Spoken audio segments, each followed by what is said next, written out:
Bonjour et bienvenue sur le plateau Savoir-être étudiant entrepreneur. Nous sommes actuellement au Media Lab de l'Université catholique de Lille et nous avons le plaisir de recevoir aujourd'hui Ophélie Cunis qui a 21 ans et Maïva Lelieu qui a 23 ans.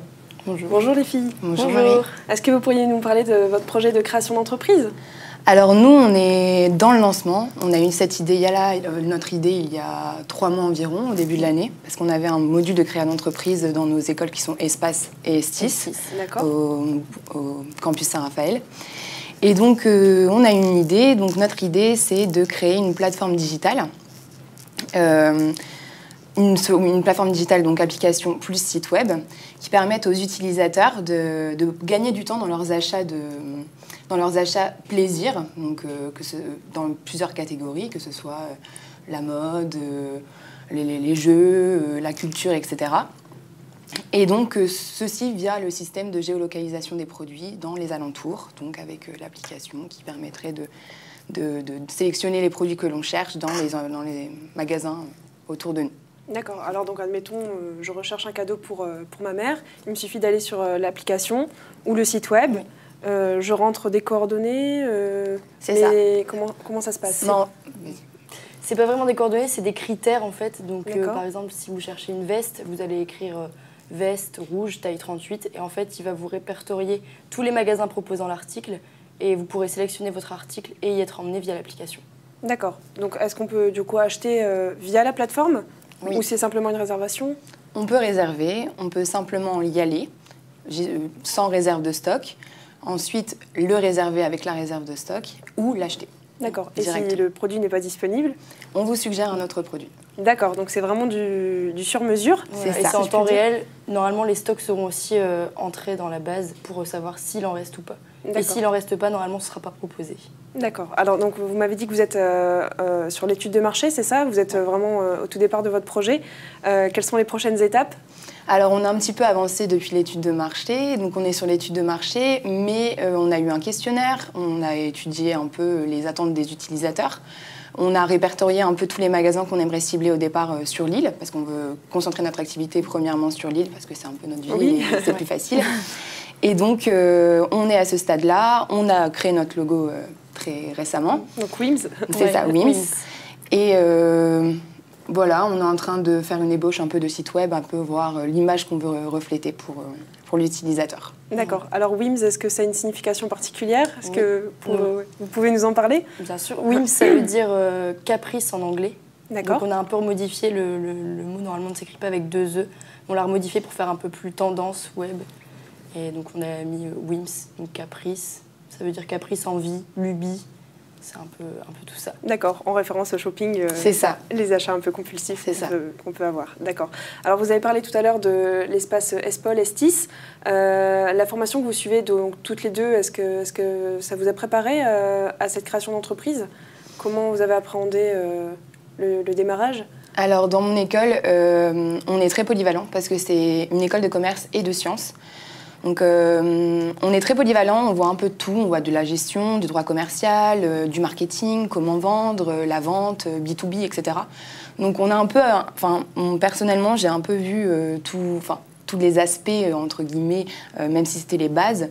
Donc, du coup, j'ai quelques bases et du coup, oui, forcément, ça nous a préparé à la création d'entreprise parce qu'en plus, cette année, notre master était vraiment concentré sur ça avec notre module de création d'entreprise, donc avec des modules d'e-commerce, de développement durable, de business plan financier, business model, etc. Et du coup, ils essayent de nous préparer un petit peu à... Vous avez eu quand même pas mal de notions voilà. Et vous avez appris un peu moins, donc le démarrage. C'est ça. Donc, vous êtes que 2 sur le projet ? On est 4. Vous êtes 4, d'accord. Ouais. 4 filles, oui. D'accord. Alors, et vos camarades, vos collègues, ont-elles aussi été préparées ? Oui, elles sont au même titre également que nous. Estis et Espol. Voilà, c'est ça. D'accord. Au même titre que nous, on a suivi exactement les mêmes cours par rapport à la création d'entreprise. Et pareil, en plus de ça, on a été avec l'IES aux soirées de l'étudiant créateur. Donc ça nous faisait un complément par rapport à tout ce qu'on a pu apprendre en cours. Et c'est là qu'a démarré votre projet ? Comment est venue l'idée ? Justement, en cours. En faisant des caprices On s'est posé des questions par rapport à nous, comment on se voyait pour acheter, etc. Et on s'est dit que c'est vrai que des fois, on ne trouve pas l'article qu'on recherche, on ne trouve pas ce qu'on veut. Des fois, on a une idée bien précise, mais on ne sait pas où le trouver. Et on la veut souvent maintenant. C'est ça. Et l'achat d'e-commerce, par exemple, n'est pas toujours satisfaisant, que ce soit dans le côté on choisit l'article, on le reçoit 3 à 4 jours, voire plus par la suite, ou sinon il faut payer pour le recevoir le lendemain. Et on n'est pas toujours sûr que ça nous va, que la qualité du produit, etc. Et le fait de pouvoir aller directement chez le commerçant, on peut tester la qualité. On a même aussi, pour le commerçant, qui seront nos clients. C'est nos clients, les utilisateurs sont les consommateurs. Et pour les commerçants, eux, ça leur donnera une plus grande visibilité pour les petits commerçants, pour les petits commerçants et les petites franchises, parce que les grands ont bien sûr une grande visibilité. Mais, et ça leur permet aussi de retrouver un peu ce contact client, ce contact qu'on a un peu perdu avec le e-commerce. Et du coup, c'est comme ça qu'est venue l'idée, en fait. C'est ça. D'accord. Alors, au niveau des craintes, des satisfactions, qu'est-ce qui vous plaît le plus là au démarrage ou dans la création de cette entreprise? Je pense qu'on avait tout un peu envie de créer notre entreprise, même avant d'avoir forcément une idée. Et donc du coup, c'est venu un peu naturellement. Quand on nous a proposé ou peut-être pas proposé, mais qu'on nous a soumis l'idée de créer, on s'est dit pourquoi pas. Comme on savait pas que ça allait être maintenant en tant qu'étudiant, mais on essaie d'allier les deux là. Et du coup, les craintes, c'est par rapport à la réussite du projet, je pense, comme est-ce qu'il va être viable ou pas Voilà, c'est ce qui va être viable. Est-ce que ça va être une activité qui va durer, qui va fonctionner dès le départ? On ne sait pas. C'est toutes ces craintes-là dont on n'est pas sûr. Et puis après, par rapport à nos ressources, parce qu'on est 4 profils commerciaux, et vu qu'on est sur une solution digitale, on a besoin d'un développeur, etc. Donc tout ce qui est technique, tout ce qui est commercialisation, on s'y connaît, mais tout ce qui est technique, on n'a pas vraiment de ressources. Oui, forcément. Donc du coup, ça, c'est un peu une crainte, parce que est-ce qu'on va réussir à recruter, à avoir une personne? Est-ce qu'on prend la décision de faire appel à une agence prestataire, etc. Donc ça, c'est des questions qu'on se pose et qui nous posent quand même un peu des problèmes.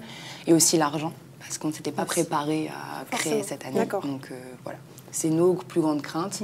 Après, nos satisfactions, voilà, c'est l'indépendance, l'autonomie, être son propre chef. Et puis, on croit en notre idée, donc du coup, ça facilite la chose. On est motivés, passionnés. Écoutez, en tout cas, on vous souhaite bonne continuation. Je vais mettre en conclusion cette émission. Merci d'avoir accepté cette interview, Ophélie et Maïva.